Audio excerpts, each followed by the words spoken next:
Hola, muy buenos días. Yo soy la aprendiz Stephanie Rojas Castro y hoy le vamos a hablar de algo muy importante en los periodos de producción ganaderos. Esta presentación está a cargo del grupo de bovinos de leche, como podemos ver, de las buenas prácticas ganaderas y los integrantes del grupo son Juan Diego, mi persona Stephanie, Ángela Mercedes, Darwin Alfonso y Ángel David Solá. Y Adriana. Bueno, como principal está ELISA, es la autorización sanitaria y de inocuidad, que es algo que no es una opción, es un requisito legal del ICA, es el fundamento de las buenas prácticas pecuarias en la producción de bovino de leche y cría.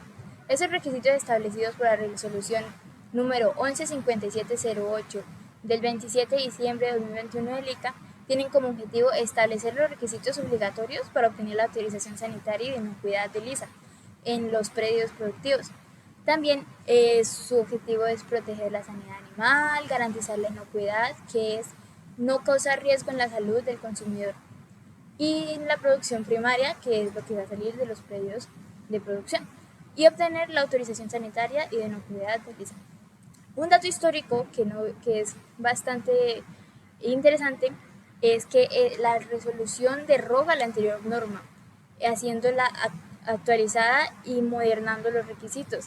Es decir, la resolución 20148 del año 2016 fue derogada por la resolución actual, que es de la 115708 del año 2021, la que podemos ver en pantalla.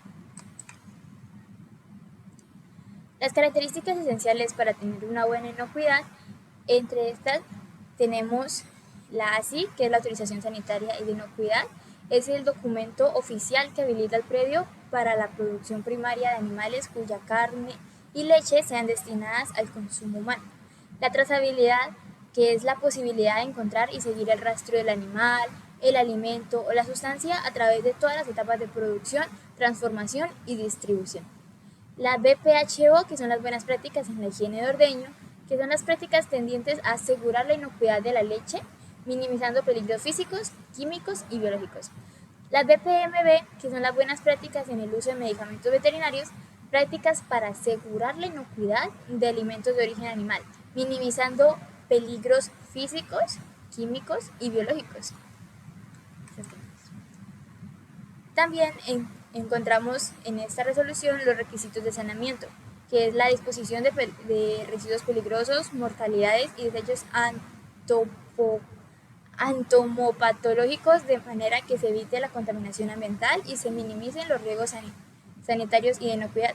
Pero, ¿qué son los riesgos entomopatológicos? Son los residuos de líquidos o como pedazos de tejidos, por decirlo así, de diferentes cirugías, necropsias, que pueden causar una contaminación gracias a que su descomposición es muy rápida. Entonces es necesario manejarlos eficientemente. También, en caso de tener tanques para el almacenamiento de agua, tomar las medidas necesarias para mantener su calidad y evitar su contaminación. La disposición de los residuos sólidos y líquidos del predio, de forma tal que se evite el riesgo sanitario, el consumo de los mismos animales y la proliferación de plagas. Para este mismo propósito se debe evitar el acceso de animales a fuentes de contaminación, evitar la acumulación de residuos orgánicos, escombros de maquinaria y equipos en desuso o que estén inactivos.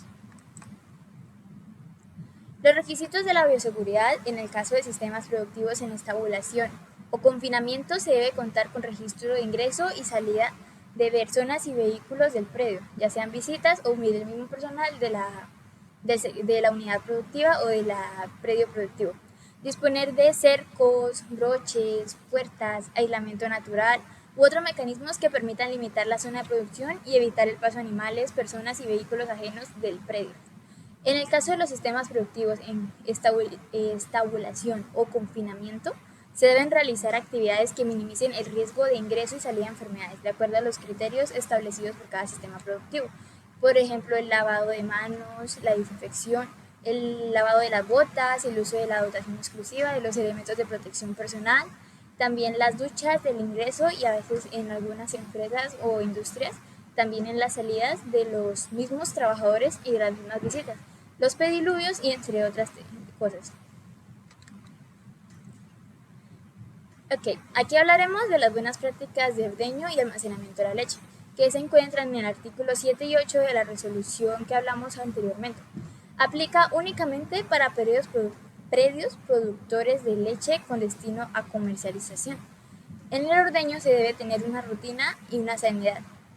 La rutina de ordeño tiene que garantizar la sanidad de la ubre y evitar la contaminación de la leche. Por ejemplo, en la rutina que hacen aquí en el centro de Aguascalientes, se limpian bien las ubres, se secan de manera que ningún residuo que traigan tanto del potrero hacia el corral caiga directamente en la leche que va a ser destinada para el consumo de los aprendices. También se tiene una buena práctica en el lavado de manos, ya que se está haciendo un proceso de ordeño manual, entonces se debe tener una limpieza en todo momento para asegurar la inocuidad de la leche. En la zona de espera debe permanecer en condiciones higiénicas adecuadas.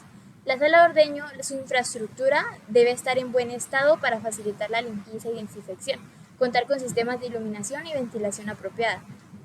Esto también incluye la maquinaria que se utilice, ya sea para ordeño mecánico, que deben estar desinfectados y limpios su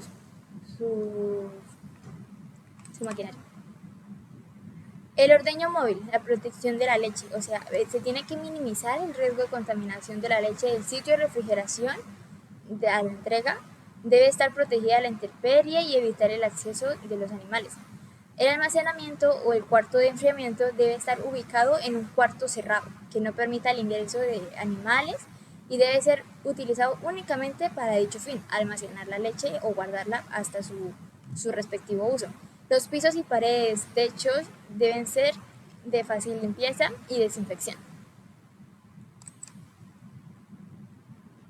Las buenas prácticas en la alimentación animal BPAA se deben tener en cuenta en todo momento de la producción de los animales. El uso de alimentos e insumos registrados por el ICA debe ser obligatorio este registro, porque todos los alimentos, suplementos alimenticios y sales mineralizadas utilizadas deben contar con este estricto registro del ICA que esté vigente. La prohibición de harinas de carne y hueso está rotundamente prohibido el uso de estos alimentos o suplementos que contengan harinas de carne, de sangre o de hueso o despojos de mamíferos de la alimentación animal. El manejo y la calidad del agua, que eso es muy importante en la producción pecuaria o en cualquier tipo de producción, ya sea pecuaria o agrícola.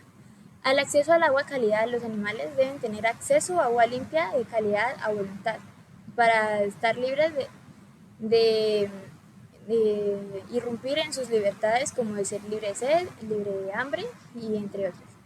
El monitoreo periódico debe realizarse para mantener la calidad del agua de su consumo y proteger las fuentes hídricas de la finca. La infraestructura y el almacenamiento. Deben estar las instalaciones adecuadas, por ejemplo, los comederos, los saladeros deben mantenerse limpios y en buenas condiciones. El almacenamiento seguro. Los alimentos deben almacenarse en condiciones que prevengan la contaminación, como la humedad, las plagas y siempre garantizando la cadena de frío de ser necesaria. También en el control de plagas, como todo el predio está expuesto a tener plagas, ya sea de cualquier tipo, debe contar con un programa de control de plagas y roedores para proteger las áreas de almacenamiento y alimentación. El origen y la trazabilidad de los alimentos. Los alimentos sanos y de calidad, estos deben ser productos de calidad adecuada para el alimento de los animales. El control de cultivos propios, si se producen forrajes o cultivos destinados a la alimentación animal de la finca. Los plaguicidas y fertilizantes usados también deben tener el registro del ICA. Y el etiquetado claro, es importante etiquetar claramente los productos, incluyendo fechas de vencimiento, o verificar, en caso de que se compren estos productos, verificar que tengan su fecha de lote, su fecha de vencimiento y su fecha de registro del ICA. El registro y la documentación, como ya había hablado, deben tener registros detallados de los alimentos, suplementos utilizados, sus componentes y lo cual es fundamental para la certificación de las buenas prácticas ganaderas. Las conclusiones y los próximos pasos a seguir teniendo en cuenta esta resolución es la responsabilidad. Es decir, el responsable del predio debe autoevaluar y certificar el cumplimiento de los requisitos mediante el diligenciamiento del formato del ICA.